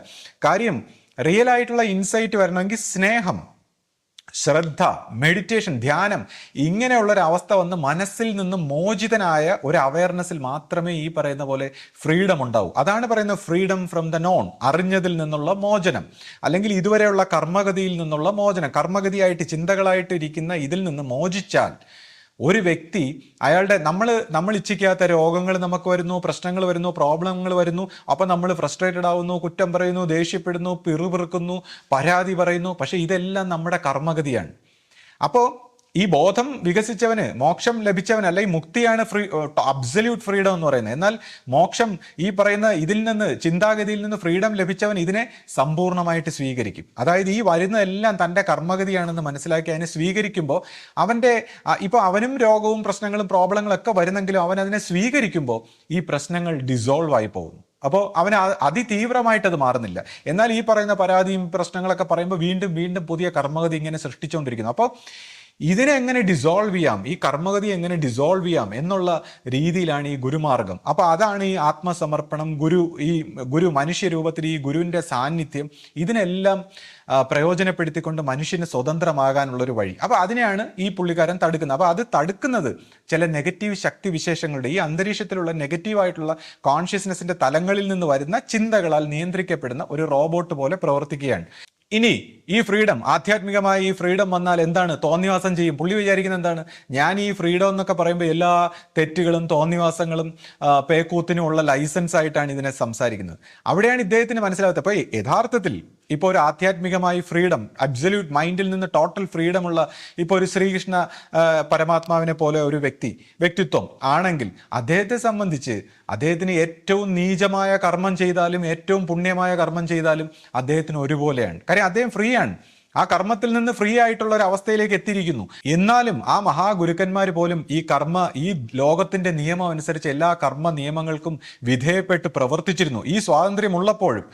കൂടാതെ ഈ ഇത്തരത്തിൽ ഫ്രീഡം നേടുന്ന വ്യക്തിത്വങ്ങൾ സ്നേഹം, കരുണ എന്ന് പറയുന്ന തലത്തിലേക്ക് ഉയരുന്നത് കൊണ്ട് തന്നെ അവരൊരിക്കലും ഈ പറയുന്ന നീചമായോ തെറ്റായിട്ടുള്ളോ വൃത്തികെട്ടായ കർമ്മം ചെയ്യുന്ന, അവർക്ക് സ്വാതന്ത്ര്യമുണ്ട്, പക്ഷെ അവർ ആ തെറ്റായ നീചമായ കർമ്മങ്ങൾ ചെയ്യുന്നില്ല. ഇപ്പോൾ ഈ നമ്മുടെ നിയമങ്ങൾ, രാജ്യത്തിൻ്റെ നിയമങ്ങൾ പാലിക്കുമ്പോൾ ഈ പറഞ്ഞ പോലെ പിന്നെ അറിവില്ലാത്ത വ്യക്തികളെ സംബന്ധിച്ച് നിർബന്ധിതമായി ഇത് പാലിക്കപ്പെടേണ്ടി വരുന്നു. എന്നാൽ അറിവുള്ള ഒരു വ്യക്തിയെ സംബന്ധിച്ച് അയാൾ ഒരു തെറ്റും ചെയ്യില്ല എന്നുള്ളതാണ്. അപ്പോൾ ഒരു നിയമങ്ങൾ ഇല്ലായിരിക്കുമ്പോൾ പോലും, അപ്പോൾ ഈ ഫ്രീഡം എന്ന് പറയുന്നത് ആ കർമ്മഗതിയിൽ നിന്ന്, ചിന്തകളിൽ നിന്ന്, ഈ തെറ്റായ നമ്മളെ നിയന്ത്രിക്കുന്ന റോബോട്ടിക്കലായ ഹാബിറ്റിൽ നിന്നുള്ള ഫ്രീഡത്തെക്കുറിച്ചാണ്. അതാണ് ശാന്തി, ആത്മശാന്തിയിലേക്കുള്ള വഴിയാണ്. അങ്ങനെ ഈ ഫ്രീഡം നേടുന്ന എന്തെങ്കിലും റോങ് ആയിട്ടുള്ള പ്രവൃത്തി ചെയ്യാനുള്ള ഫ്രീഡം എന്നുള്ള അർത്ഥത്തിലല്ല ആധ്യാത്മികതയിൽ പറയുന്നത്. ആധ്യാത്മികതയിൽ ആത്മശാന്തി, മനസ്സിൽ നിന്ന്, കർമ്മഗതി നിന്ന്, ചിന്തകളിൽ നിന്ന് ഫ്രീഡം നേടി അവൻ്റെ ആത്മസ്വരൂപത്തിൽ ശാന്തമായി ഇരിക്കാനും ആ സ്നേഹവും ആ സമാധാനവും ആ കരുണയും ആകുന്ന വൈബ്രേഷനിൽ നിന്നുകൊണ്ട് ജീവിതത്തെ പ്രവർത്തിക്കാനും, അങ്ങനെ ജീവിതം പ്രവർത്തിച്ച് സമ്പൂർണ്ണമാക്കാനും ആ പരമമായ മുക്തിയോ മോചനമോ എന്നൊക്കെ പറയുന്ന തലത്തിലേക്ക് പരിണമിക്കാനുള്ള ഒരു വഴിയാണ് ഈ പറയുന്ന ആത്മീയത. അപ്പോൾ അവിടെയാണ് ഈ ഫ്രീഡം എന്ന വാക്കിനെ അദ്ദേഹം മിസ്അണ്ടർസ്റ്റാൻഡ് ചെയ്തുകൊണ്ട് എന്തെല്ലാം കാട് കയറി വിശദീകരിച്ചു. ഞാൻ ആദ്യം പറഞ്ഞ ഈ തെറ്റിനെ കുറിച്ച് പറഞ്ഞപ്പോൾ എന്തെല്ലാം കാട് കയറി വിശദീകരിച്ചു. അപ്പോൾ ഇതാണ് എല്ലാ കാര്യങ്ങളെയും തെറ്റായിട്ട് അദ്ദേഹത്തിൻ്റെ ഒരു തലത്തിൽ നിന്നും മനസ്സിലാക്കിയിട്ട് അങ്ങ് ചറ എന്തൊക്കെയൊക്കെയോ പറയുന്നു. എന്ത് ചെയ്യും? ഇങ്ങനെയുള്ള ഒരു മനുഷ്യനോട് നമ്മൾ എന്ത് സംസാരിക്കും? സത്യത്തിൽ ഇത്തരത്തിലുള്ള ഒരു ആത്മീയ ചർച്ച തന്നെ എൻ്റെ ഒരു ഗതികേടാണ്. കാര്യങ്ങൾ മനസ്സിലാക്കിയിട്ടുള്ള ആൾക്കാരോടല്ലേ നമുക്ക് ഈ ആധ്യാത്മിക രംഗത്ത്, ഇപ്പം ചില ആൾക്കാരൊക്കെ എന്നോട്, ചില പയ്യന്മാരൊക്കെ ഒന്നും അറിഞ്ഞൂടാത്ത, ആധ്യാത്മിക രംഗത്തുള്ള അതിൻ്റെ ടേംസോ പുസ്തകം വായിച്ചോ ഒന്നും അറിഞ്ഞൂടാത്ത ആൾക്കാർ വന്ന് എന്തെങ്കിലുമൊക്കെ പറയുമ്പോൾ നമുക്കത് ഈ അറിയാവുന്നവരിടത്തല്ലേ നമുക്ക് തർക്കിക്കാൻ പറ്റൂ. കാര്യങ്ങൾ ഇങ്ങനെ തർക്കിച്ച് ഈ ആധ്യാത്മിക ഈ തർക്കരൂപത്തിൽ, സംവാദ രൂപത്തിൽ ചർച്ച ചെയ്യണമെങ്കിൽ ഈ അറിയാവുന്ന വ്യക്തി ആയിരിക്കണ്ടേ. രണ്ടുപേരും ഒരേ തലത്തിലുള്ളവരാണെങ്കിലല്ലേ നമുക്ക് ഈ പറയുന്ന പോലെ ഒരു ചർച്ച നടത്താൻ പറ്റൂ. ഇതെന്ന് പറഞ്ഞാൽ മറ്റെന്തൊക്കെയോ കാര്യങ്ങൾ പറയുന്നു. ആധ്യാത്മിക രംഗത്ത് ഇത് ഞാൻ ഉണ്ടാക്കിയ കാര്യങ്ങളല്ല, ഇത് അനേക ഗുരുക്കന്മാരും ഋഷീശ്വരന്മാരും കണ്ടുപിടിച്ച് അവർ അറിഞ്ഞ് എഴുതി വെച്ച കാര്യങ്ങളാണ് ഞാൻ ഈ സംസാരിക്കുന്നത്, അല്ലാതെ ഞാൻ കണ്ടുപിടിച്ച് പറയുന്ന കാര്യങ്ങളല്ല. അപ്പോൾ ഞാനിത് എടുത്ത് കൂടുതൽ പറയാൻ കാരണം ഞാനും ഇതേപോലെ ഒരു നിരീക്ഷണവും ഒബ്സർവേഷനും ധ്യാനവും ഒക്കെ നടത്തിക്കൊണ്ട് എൻ്റെ സ്വന്തം അനുഭവത്തിലും എനിക്ക് മനസ്സിലായ കാര്യങ്ങളും കൂടെ ആയതുകൊണ്ടാണ് ഞാൻ സംസാരിക്കുന്നത്. ഇപ്പൊ ഈ ഫ്രീഡത്തെ കുറിച്ച് പറഞ്ഞില്ലേ, അപ്പോൾ ഇത് പറയുമ്പോൾ പൊതുവെ എല്ലാവരും വിചാരിക്കുന്നത് ഇപ്പൊ ശ്രീ എല്ലാ സ്വാതന്ത്ര്യവും തന്ന് നമുക്ക് എന്തും ചെയ്യാനുള്ള ഒരു സ്വാതന്ത്ര്യമാണ് ശ്രീ പറയുന്നതെന്നല്ലേ ഇപ്പൊ പുള്ളി പറഞ്ഞത്. പക്ഷെ യഥാർത്ഥത്തിൽ ഇപ്പോൾ നമുക്ക് ജീവിതത്തിൽ ഇപ്പൊ നല്ല വസ്ത്രം ധരിക്കാനോ അല്ലെങ്കിൽ ഇതുപോലെ വീഡിയോ ഇടാനോ അങ്ങനെയുള്ള കാര്യങ്ങളിലൊക്കെ ശ്രീ വളരെയധികം ഫ്രീഡം തന്നിട്ടുണ്ട്. ഭക്ഷണം ഇഷ്ടമുള്ളത് കഴിക്കാം, അങ്ങനെ എല്ലാ കാര്യത്തിലും. പക്ഷെ എനിക്ക് മനസ്സിലായത് ഇപ്പോൾ ഏറ്റവും വലിയൊരു കാര്യം ഞാൻ മനസ്സിലാക്കിയത്, നമ്മൾ സംസാരിക്കുന്ന കാര്യത്തിൽ, നമ്മൾ നടക്കുന്നിടത്ത്, നിൽക്കുന്നിടത്ത്, നമ്മൾ മറ്റൊരാളെ കുറിച്ച് ഒരു വാക്ക് പറയുന്നിടത്തൊക്കെ വളരെ സൂക്ഷിച്ച് വളരെ മിതമായി സ്നേഹത്തോടെ അല്ലാതെ സംസാരിക്കാൻ പാടില്ല എന്നുള്ളതാണ് ശ്രീ ശരിക്കും പറഞ്ഞാൽ പഠിപ്പിച്ചത്. അപ്പൊ ഞാൻ ആശ്രമത്തിൽ നിന്ന് എല്ലാം പഠിച്ചപ്പോൾ അന്ന് മറ്റൊരു രീതിയിലുള്ള കാര്യങ്ങളാണ് നമ്മൾ അവിടെ നിന്ന് മനസ്സിലാക്കിയത്. എന്നാൽ സ്ത്രീയെ കല്യാണം കഴിച്ച് വന്നതിന് ശേഷമാണ് എനിക്ക് തോന്നിയത് ഞാൻ യഥാർത്ഥത്തിൽ ആധ്യാത്മികത എന്താണെന്ന് ഞാൻ പഠിച്ചു തുടങ്ങിയത് സ്ത്രീയുടെ അടുത്ത് വന്നിട്ടാണ് എന്ന് പറയുന്നതിൽ എനിക്ക് യാതൊരു പണിയില്ല. കാരണം ഗുരു കൊച്ചിലേ പറയായിരുന്നു എൻ്റെ അമ്മയുടെ അടുത്ത്, ഇവിടെ ആശ്രമത്തിൽ നിർത്തി എന്നെ വളർത്തണമെന്ന് എൻ്റെ അമ്മയോട് പറഞ്ഞിട്ടുണ്ടായിരുന്നു.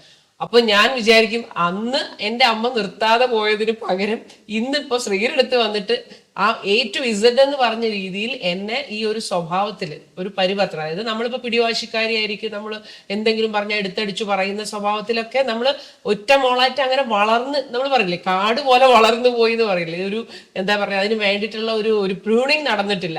അപ്പൊ അതുകൊണ്ട് എന്താ, ഓരോ സിറ്റുവേഷനിൽ വരുമ്പോൾ നമ്മൾ പലപ്പോഴും പലരുടെ അടുത്തും എന്തും വേണമെങ്കിൽ വിളിച്ചു പറയും, അല്ലെങ്കിൽ അത് അങ്ങനെയല്ലേ ഇങ്ങനെയല്ലേ ഇത് ശരിയല്ല എന്നൊക്കെ പറഞ്ഞ് നമ്മൾ വിമർശനങ്ങളും അങ്ങനെയുള്ള രീതിയിലാണ് നമ്മളങ്ങനെ ജീവിച്ചു വന്നത്. അപ്പം അവിടെയൊക്കെ വന്നപ്പോൾ ശ്രീ പറഞ്ഞു ഇങ്ങനെയൊന്നും പാടില്ല, നമ്മൾ വളരെ ക്ഷമയോടും ആധ്യാത്മികത എന്താ ആധ്യാത്മികതയാണ് പഠിച്ചത് എന്ന് വെച്ചാൽ എൻ്റെ അടുത്ത് പറയും, എന്താണ് മനുഷ്യരുടെ അടുത്ത് വളരെ ക്ഷമയോടെ സഹിഷ്ണുതയോടെ വിനയത്തോടെ എളിമയോടെ ഒക്കെ സംസാരിക്കണം.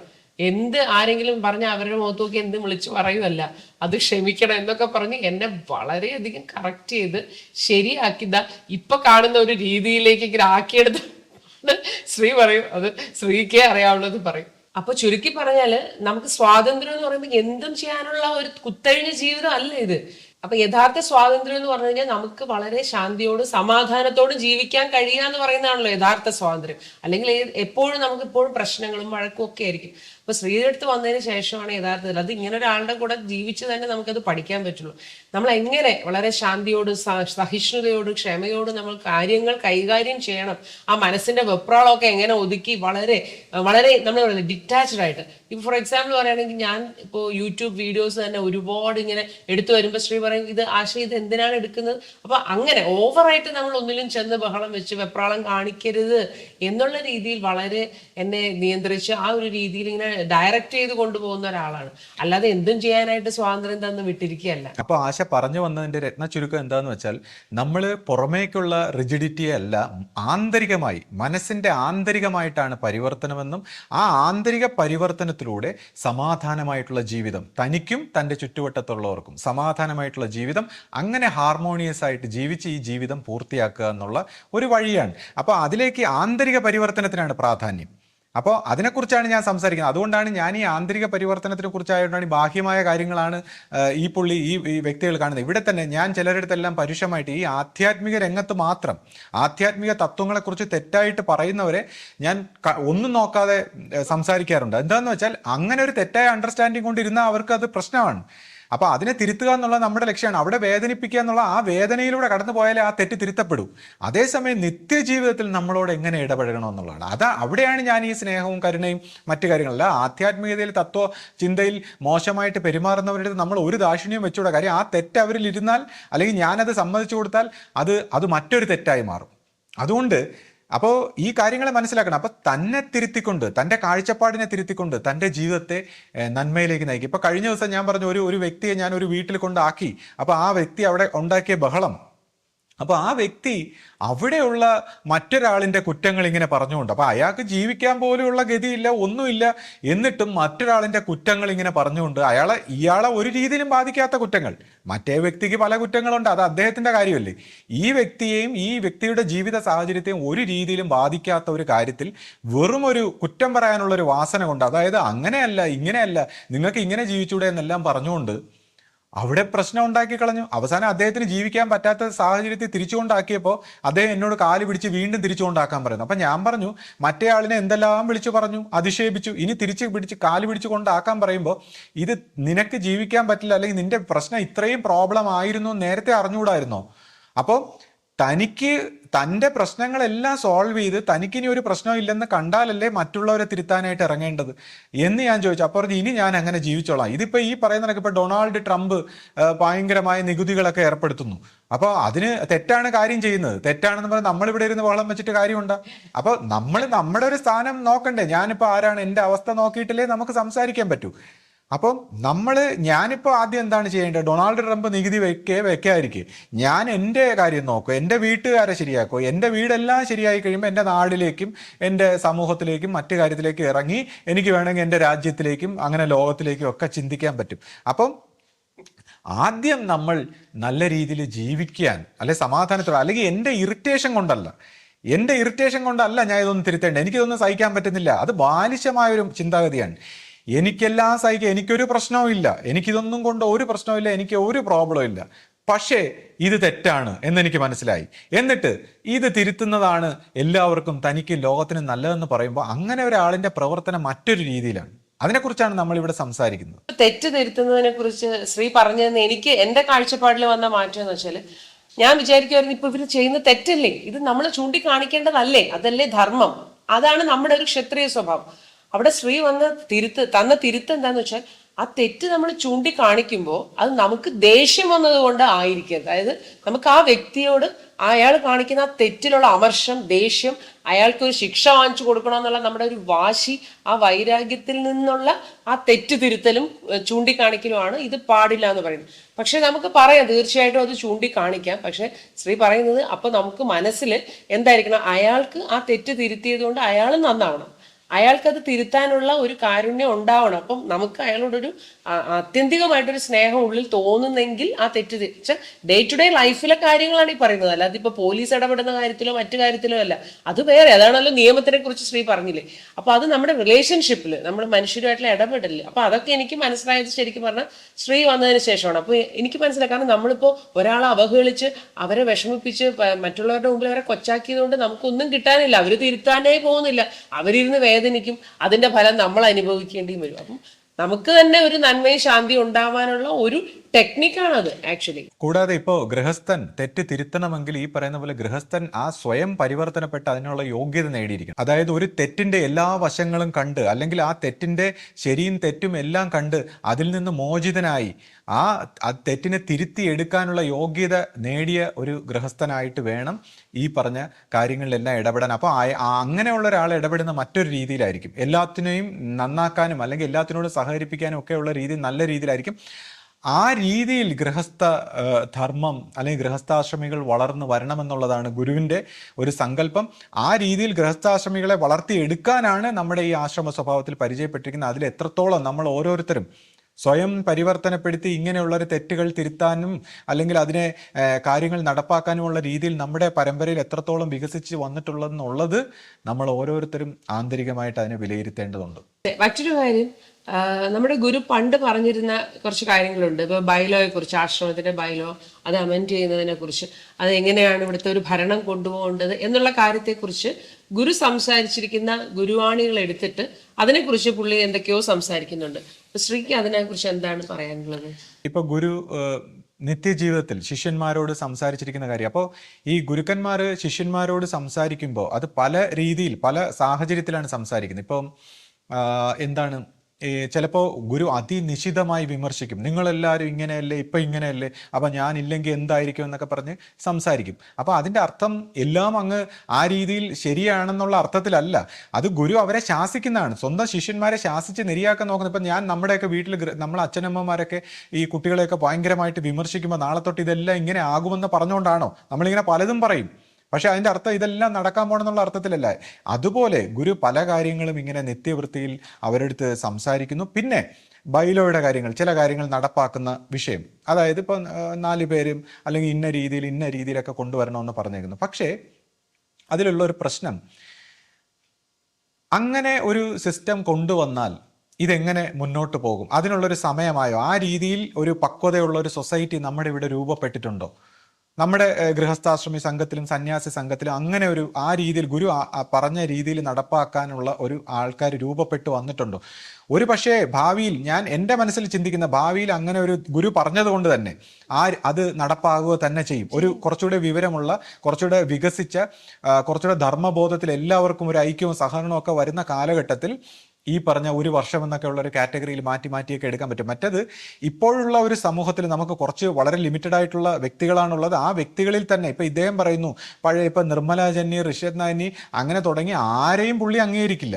അപ്പൊ പുള്ളി ആകെ അംഗീകരിക്കുന്നത് ഈ പഴയ പണ്ട് പുള്ളി വെളിയിലൊക്കെ പറഞ്ഞു വെച്ചിട്ടുള്ള കുറച്ച് ആൾക്കാരും പുള്ളി ആ വീഡിയോയിൽ സംസാരിക്കുന്നവരും പഴയ ആൾക്കാരാണ്. അപ്പൊ അതിൽ തന്നെ എത്രത്തോളം പേര് സൈക്കോളജിക്കലി ഫിറ്റാണ് അത് അദ്ദേഹം നോക്കണം. കൂടാതെ അവർ പറയുന്ന ആ റിജിഡ് ആയിട്ടുള്ള നിയമങ്ങളും മറ്റു കാര്യങ്ങളും പാലിച്ചാൽ ഇത് പുതിയ ഒരു തലമുറയിലേക്ക്, ഒരു വ്യക്തിയിലേക്കെങ്കിലും കൺവേ ചെയ്യാൻ പറ്റൂ ഈ കാര്യങ്ങൾ. ഈ പഴയ കാര്യങ്ങളെല്ലാം ഇവർ പറയുന്ന പോലെ നിയമങ്ങളും കാര്യങ്ങളും നമ്മൾ പറയുന്ന കാര്യങ്ങൾ ചെയ്താൽ ഇത് പുതിയ ഒരു തലമുറകളിലേക്ക് ആകർഷിക്കാൻ പറ്റും. പുതിയ തലമുറ ഈ വിഷയത്തിലേക്ക് വരുമോ? ഇപ്പൊ ഗുരുവാണികളായാലും ഗുരു പറഞ്ഞ കാര്യങ്ങളെല്ലാം നമ്മൾ ഇത്ര വലിയ സീരിയസ് ആയിട്ട് കാണുന്നത് എന്തുകൊണ്ടാണ്?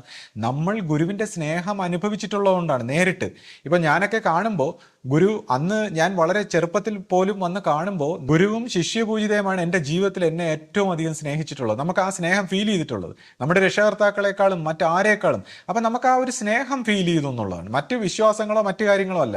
അപ്പം നമ്മൾ നോക്കുമ്പോൾ, ഗുരുവിനെ നോക്കുമ്പോൾ, അന്ന് നേരിട്ട് കാണുമ്പോൾ ഇല്ല, ധർമ്മം, സത്യം, നീതി, കർമ്മം, ത്യാഗം, ഇതെല്ലാം പുരുഷാകൃതി പൂണ്ടിങ്ങനെ ഇരിക്കുന്ന ഒരു സ്വരൂപം. അപ്പോൾ എല്ലാ നീതിയും ധർമ്മവും നീതി എല്ലാം പുരുഷാകൃതി പൂണ്ടിരുന്ന് സ്നേഹത്തോടെ നമ്മളോട് ഇങ്ങനെ സംസാരിക്കുന്നു. അപ്പോൾ ആ ഒരു വ്യക്തി പ്രഭാവത്തെയാണ് ആക്ച്വലി നമ്മളെല്ലാം ഇത്ര മാനിച്ച്. അല്ലാതെ ഗുരു എന്ത് പറഞ്ഞെന്നോ അല്ലെങ്കിൽ ഗുരുവിൻ്റെ ഗുരുവാണികളോ മറ്റു കാര്യങ്ങളെക്കാൾ ഉപരി ഗുരുവിൻ്റെ ഈ വ്യക്തി പ്രഭാവം, ആ സ്നേഹം, അതാണ് നമ്മളെല്ലാവരും അടുപ്പിച്ച് നിർത്തിയത്.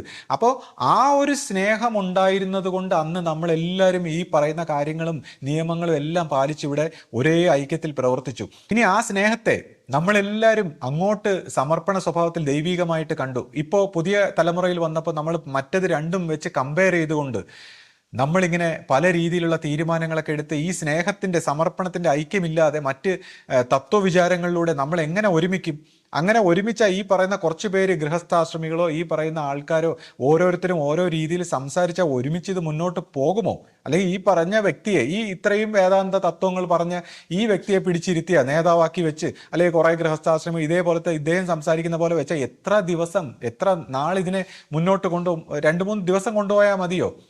അല്ലെ, ഇവർക്ക് ഈ പറയുന്ന വ്യക്തികൾക്ക് വീടോ അല്ലെ വീട്ടിലുള്ള വ്യക്തികളെ ഐക്യമായിട്ട് പൂർണ്ണമായിട്ട് സ്നേഹത്തിലും സമർപ്പണത്തിലും ഐക്യമായിട്ട് കൊണ്ടുപോകാൻ പറ്റുന്നുണ്ടോ? അപ്പം ഇതെല്ലാം നമ്മൾ നോക്കിയിട്ട് എത്ര അന്യരായിട്ടുള്ള മറ്റ് വ്യക്തികളെ എല്ലാം എങ്ങനെ എന്ത് കാര്യം കൊണ്ട് എന്ത് അടുപ്പിക്കും? അപ്പൊ അവിടെയാണ് ഗോഡ് ഈസ് ലവ്. ജീസസ് പറഞ്ഞ ആ ലവ്, സ്നേഹം, ആ സ്നേഹം എന്ന് പറയുന്ന ആ സത്യമില്ലാതെ എങ്ങനെ ഇതിനെ യുണൈറ്റ്, എന്ത് ഫിലോസഫി, എന്ത് തത്വം പറഞ്ഞിട്ട് എന്ത് കാര്യം? അപ്പോൾ ആ സ്നേഹം എന്ന തലത്തിലേക്ക് മനുഷ്യനെ ഉയർത്തിക്കൊണ്ടുവരാനാണ് ഈ പറയുന്ന ആ ശ്രമം.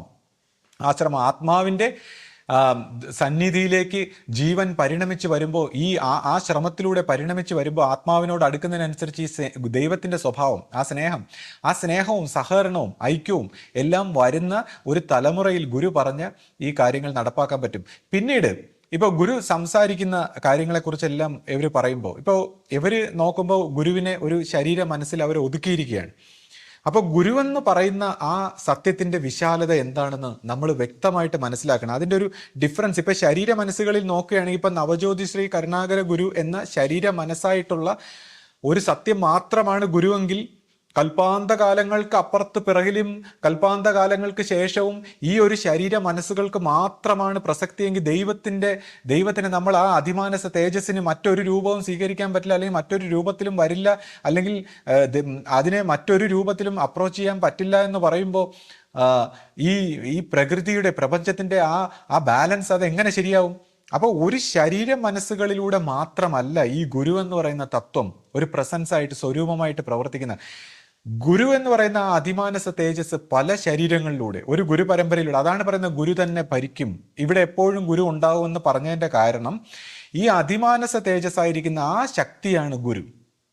ആ ഗുരുവാണ് പല ശരീര മനസ്സുകളിലൂടെ പ്രവർത്തിച്ചുകൊണ്ടിരുന്നത്. ഇപ്പൊ ഗുരുവിന്റെ ശരീര മനസ്സുകളിലൂടെ തന്നെ നോക്കുമ്പോൾ, ആ ജീവിത ചക്രം നമ്മൾ നോക്കുമ്പോൾ, എത്ര സാധാരണക്കാരനായിട്ടാണ് ഗുരു ജീവിച്ചത്. അവിടെ എന്തെങ്കിലും അതിഭാവുകത്വമോ അത്ഭുതങ്ങളോ ഉണ്ടായിരുന്നു?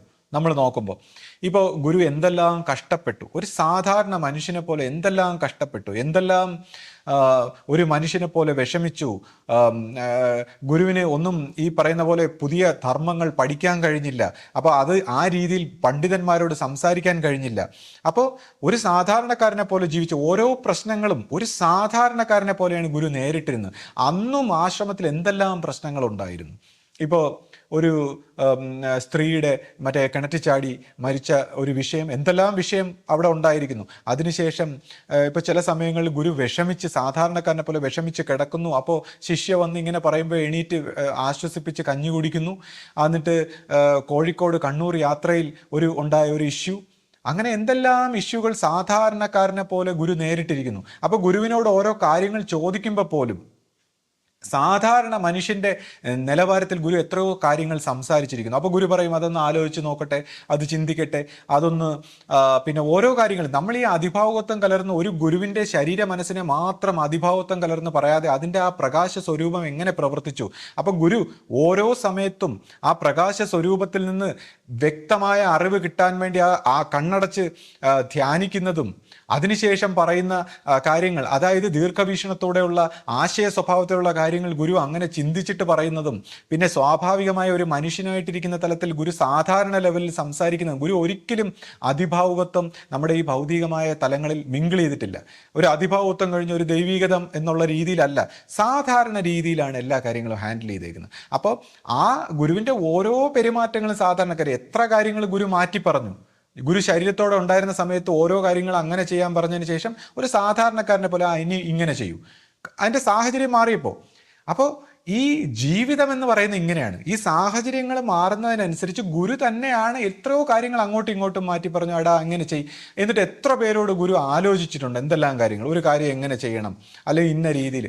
അപ്പോൾ എന്താണ് കൂടെ ഇരുന്നുകൊണ്ട് ആലോചിക്കുക. അപ്പോൾ ഒരു ആധ്യാത്മികതയുടെ ആചാര്യൻ എന്ന് പറയുമ്പോൾ ഈ പ്രകാശ സ്വരൂപത്തിലുള്ള പരമാത്മാവ് എന്ന് പറയുമ്പോൾ സകലത്തിലും വ്യാപിച്ചിരിക്കുകയാണ്. അപ്പോൾ ഈ ശരീര മനസ്സുകളായിട്ടിരിക്കുന്ന ഈ ആചാര്യൻ സകലത്തിലും ഈ ദൈവത്തെ കണ്ട് ഓരോ മനുഷ്യരുടെയും ബ്രെയിനിനെ ഉപയോഗിക്കുകയാണ്, ഓരോ മനുഷ്യരുടെയും അറിവിനെ ഉപയോഗിക്കുകയാണ്, ഓരോ മനുഷ്യരുടെയും ചിന്താധാരകളെയും കഴിവുകളെയും പ്രാപ്തികളെയും വേണ്ട വിധത്തിൽ ഉപയോഗിക്കുന്ന ആളാണ് ഒരു ഗുരു. അല്ലാതെ സ്വന്തം ശരീര മനസ്സുകളിലൂടെ മാത്രം നടക്കണമെന്ന് വിചാരിക്കുന്ന ആളല്ല ഗുരു. അപ്പോൾ ഓരോ മനുഷ്യൻ്റെയും ശരീര മനസ്സുകളെ വേണ്ട വിധത്തിൽ ഉപയോഗിക്കാനും നിയന്ത്രിക്കാനും പറഞ്ഞു കൊടുക്കാനും ശാസിക്കാനും പഠിപ്പിക്കാനും, എന്നിട്ട് ഈ കർമ്മങ്ങൾ നിത്യവൃത്തിയിൽ സാധാരണക്കാരൻ പോലെ അതിഭാവുകത്വങ്ങളൊന്നും കലർത്താതെ സാധാരണക്കാരനെ പോലെ പ്രവർത്തിപ്പിക്കാനും, അതിനുശേഷം ഈ പരമപ്രകാശത്തിന്റെ അർത്ഥം എന്താണ്, ഈ ഭക്തി സ്വഭാവത്തിൽ കാരുണ്യ സ്വഭാവത്തിൽ ഒരു കർമ്മഗതി പൊട്ടിക്കാനും, അല്ലെങ്കിൽ മറ്റ് ആധ്യാത്മിക രംഗത്തും ഉപയോഗിക്കുന്നത് ഒഴിച്ചാൽ, അല്ലെങ്കിൽ ഒരു ഗുരുപൂജ സങ്കല്പത്തിൽ അല്ലെങ്കിൽ മറ്റ് കാര്യങ്ങൾ നോക്കി പറയേണ്ട സാഹചര്യങ്ങൾ ദർശന സ്വഭാവത്തിൽ അല്ലാതെ മറ്റ് എല്ലാ മേഖലയിലും സാധാരണ രീതിയിലാണ് എല്ലാ കാര്യങ്ങളും കൈകാര്യം ചെയ്തിരുന്നത്. അപ്പോൾ ശിഷ്യ പരമ്പരയെ പടിപടിയായിട്ട് ഉയർത്താനാണ് ഗുരു അന്നും പരിശ്രമിച്ചിട്ടുള്ളത്. അപ്പോൾ അന്ന് ഗുരു പ്രവർത്തിക്കുന്ന സമയത്ത് അന്നത്തെ ശിഷ്യ സമൂഹവും അന്നത്തെ ഭരണ സംവിധാനവും ഗുരു ആഗ്രഹിക്കുന്ന രീതിയിൽ വരാത്തത് കൊണ്ട് എന്തുമാത്രം ഗുരു ഇവിടെ നേരിട്ടിരിക്കുമ്പോൾ പോലും എന്തുമാത്രം ഗുരു വിഷമിച്ചിരുന്നു, എത്ര സമയത്ത് ഗുരു പിണങ്ങിപ്പോയി, അല്ലെങ്കിൽ എന്തെല്ലാം കാര്യങ്ങൾ നമ്മൾ കണ്ടിരിക്കുന്നു. അപ്പോൾ ഗുരുവിനെ അറിയാം മനുഷ്യന് ഇത് പ്രവർത്തിച്ചെടുക്കാനുള്ള അവൻ്റെ കഴിവില്ലായ്മ, അവനെ ഉയർത്തിയെടുക്കാൻ വേണമെങ്കിൽ ഒരു ഗുരുവിന് എല്ലാ മനുഷ്യർക്കും ഈ ജ്ഞാനം കൊടുക്കാം. പക്ഷെ അത് പ്രകൃതിയുടെ ആ പ്രോസസ്സ് അവിടെ പൂർത്തിയാവുന്നില്ല. എന്തുകൊണ്ടാണ്? ഇവിടെ ഒരു സീക്രട്ട് ഒളിഞ്ഞിരിപ്പുണ്ട്. മനുഷ്യന് ഈ മുക്തി, മോചനം, ആത്മസാക്ഷാത്കാരം എന്നൊക്കെ പറയുന്നതിൽ ഒരു വലിയ സീക്രട്ട്, ദൈവത്തിൻ്റെതായ ഒരു സീക്രട്ട്, അത് പറയാൻ പാടില്ലാത്ത കാര്യം, അത് പറഞ്ഞാൽ മനസ്സിലാവുമെന്ന് എനിക്കറിയില്ല. ഓരോ ജീവനെയും അതിൻ്റെ പൂർണ്ണതയിലേക്ക് എത്തിക്കുന്നതിൻ്റെ ഒരു പ്രയാസം ഇതിനകത്ത് ഒളിഞ്ഞിരിപ്പുണ്ട്. ഒരു ഗുരുവിന് അത്ഭുതം കാണിക്കുന്ന, സിദ്ധി കാണിക്കുന്ന ഒരു സ്വഭാവമല്ല, ഓരോ ജീവനെയും അതിൻ്റെ പൂർണ്ണതയിലേക്ക് എത്തിക്കാനുള്ള ഒരു പ്രവർത്തന രീതിയാണിത്. അപ്പം ഇതൊരു അത്ഭുത സിദ്ധിയല്ല. ഓരോ ജീവനും അതിൻ്റെ കഷ്ടനഷ്ടങ്ങളിലൂടെ, വിഷമങ്ങളിലൂടെ, ദുഃഖങ്ങളിലൂടെ പരിണമിച്ച് ആ ജീവൻ്റെ ആ സത്യം എന്താണെന്ന് അറിയാനുള്ളൊരു വഴിയാണ്. ഇപ്പോൾ ഇപ്പം ഞാൻ എന്തുകൊണ്ടാണ് ഈ വിഷയങ്ങൾ ഇങ്ങനെ സംസാരിക്കുന്നത്? ഇപ്പോൾ അയാൾ പറയുന്ന പോലെ മനസ്സിൻ്റെ ചിന്താധാരയിൽ നിന്ന് സംസാരിക്കുന്നെങ്കിൽ ഇതിന് ഒരു പ്രസക്തിയില്ല. പക്ഷേ ഞാൻ എന്തുകൊണ്ടാണ് ഇങ്ങനെ വ്യത്യസ്തമായിട്ട് സംസാരിക്കുന്നത്? ഞാനിങ്ങനെ വളരെ മനസ്സിനെ ധ്യാനത്തിൽ വളരെ ആയി ഒരു ചിന്തകളുമില്ലാതെ എല്ലാ ചിന്തകളും മനസ്സിൻ്റെ സകല പ്രവൃത്തികളും നിലച്ചിട്ട് അങ്ങനെ ആയിരിക്കുമ്പോൾ എന്താണ് അസ്തിത്വത്തിൻ്റെ യഥാർത്ഥ സ്വരൂപമെന്ന് കണ്ടതിന് ശേഷം കണ്ടിട്ട് നമ്മൾ മനസ്സിൻ്റെ തലത്തിൽ വരുമ്പോൾ നമുക്ക് വീണ്ടും എല്ലാ പ്രശ്നങ്ങളും, അതായത് ജീവിതത്തിൻ്റെ എല്ലാ പ്രശ്നങ്ങളും പ്രോബ്ലങ്ങളും ജീവിതത്തിൽ നമ്മൾ അഭിമുഖീകരിക്കുന്ന എല്ലാ ഇഷ്യൂസും അതേപോലെ നിലനിൽക്കുമ്പോഴും ഈ ജീവൻ്റെ കോറിൽ ഇങ്ങനെ ഒരു ശാന്തി ഇരിക്കുന്നു. അപ്പോൾ ഇത് രണ്ടും കൂടെ എങ്ങനെ ബാലൻസ് ചെയ്ത് കൊണ്ടുപോകും? എന്നിട്ട് ഈ പുറമേക്കുള്ള ഈ മനുഷ്യ സ്വരൂപത്തിൽ മനുഷ്യ സത്തയായിട്ടിരിക്കുന്ന ഈ ജീവനെ എങ്ങനെ മനസ്സിനെയും ശരീരത്തെയും ചേർന്നിരിക്കുന്ന ഈ സത്തയെ എങ്ങനെ പരിണമിപ്പിച്ച് അതിൻ്റെ കോറിലേക്ക് എത്തിക്കാം? അപ്പം ഇതാണ് ഒരു മനുഷ്യൻ്റെ ജീവിതത്തിൻ്റെ ഒരു അർത്ഥം. അപ്പോൾ ഈ അർത്ഥത്തിലേക്ക് ഓരോ വ്യക്തികളെയും എത്തിക്കാനാണ്. അപ്പോൾ അതുകൊണ്ടാണ് ഞാൻ ഇപ്പോൾ നമ്മുടെ ഇപ്പോഴത്തെ അവസ്ഥയിൽ ഇപ്പോഴത്തെ ഈ ഭരണചക്രങ്ങളോ ഇപ്പോഴത്തെ വ്യക്തികളോ എല്ലാം ശരിയാണെന്നല്ല ഞാൻ പറയുന്നത്.